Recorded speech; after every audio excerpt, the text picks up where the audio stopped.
Sir, Lieutenant Crest wants you on the pad. Sir?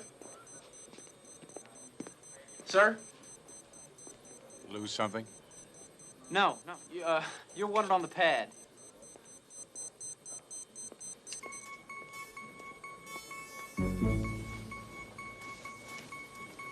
Mind if I ask what you're doing? No, I don't mind at all.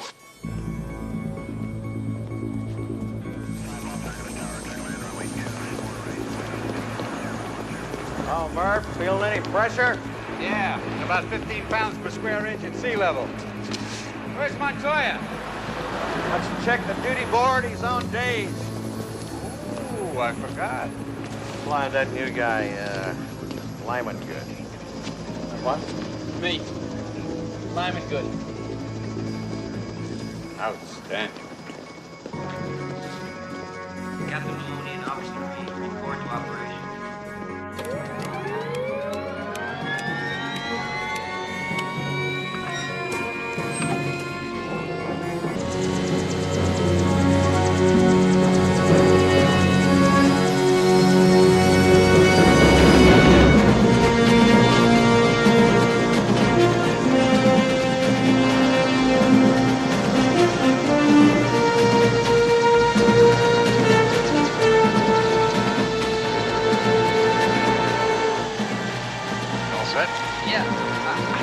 Yes, sir. Sure now. Yeah.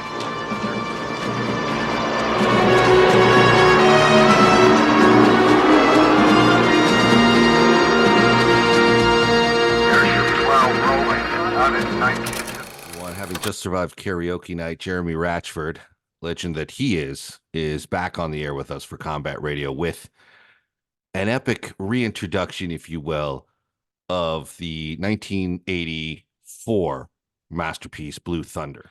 Now, with all your run-ins with the law enforcement, this movie hits home with you, doesn't it? Yeah, I've been chased by helicopters my entire life. They're still chasing you, my friend. But this actually is one of the more fun police pictures, especially out of that decade. I think this one is really good. It's super tight and it's really well blocked. Give everyone the landscape of this picture. For those who haven't seen it, we're sorry. First of all, shame on you. But it's the fictional LAPD Astro Division. It's called the Astro Division because the LAPD, although they consulted on this, and my grandfather was part of this at the time, they didn't want any attachments to it, given the subject matter of the film itself. But it opens with a pilot, Vietnam veteran Frank Murphy, which I understand the original draft by Dan O'Bannon of Alien fame was much more centered around Murphy as being sort of a nut job from the Vietnam War, like a taxi driver type. But so he, takes on a new observer, Daniel Stern, Home Alone, who we all love, Diner. And they introduce us as the audience through what they do, which is aerial surveillance for the department, right? Essentially, or support. Air support is what I think they refer to it to in the movie. Oh, shit! Come on, let's go, man! Put it! Come on, round the back. Hold it! Free!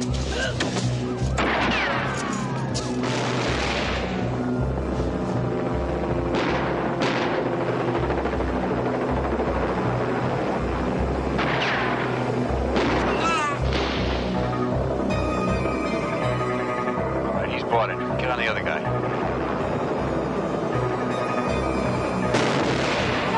Let him go! Please, let him go! Hold him in there. I got him.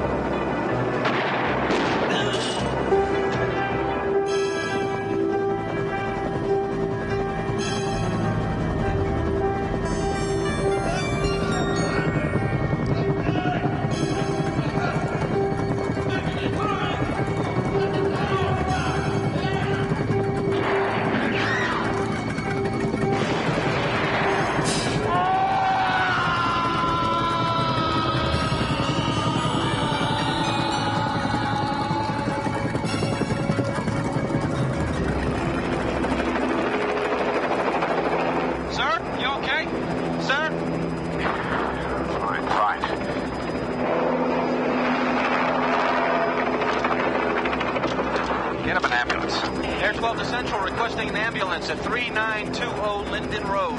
How's the woman? She looks bad. hell. It's gone. Sir? Chevy. The junker, the Chevy. It's gone.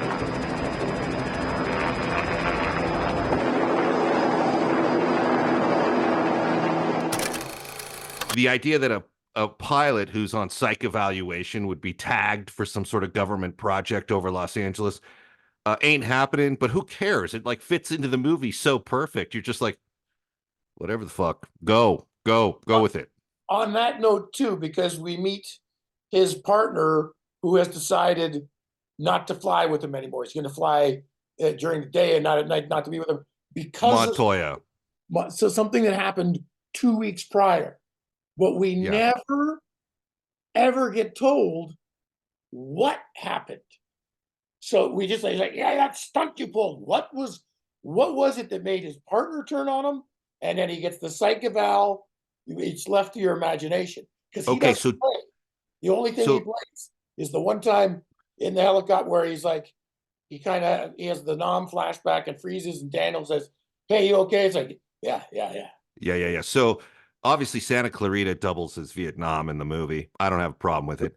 It's also where they do the targeting weapons range, and I wonder if any like weapons contractors or defense contractors were in on this. But to your point, so Jerry Zeismer was the AD on this, on the ground. I think there was a different director for the aerial sequences, which, by the way, are fantastic. But Zeismer, who I met when I was at Warner Brothers, wrote a great book called Ready When You Are. Spielberg, Mr. Spielberg, Coppola, and Crow, or it's the names of three of his favorite directors he worked. It's something titled like that. But he had actually said in a conversation about this that there's a scene cut out of the movie. This movie was much longer. It was like another 30 minutes.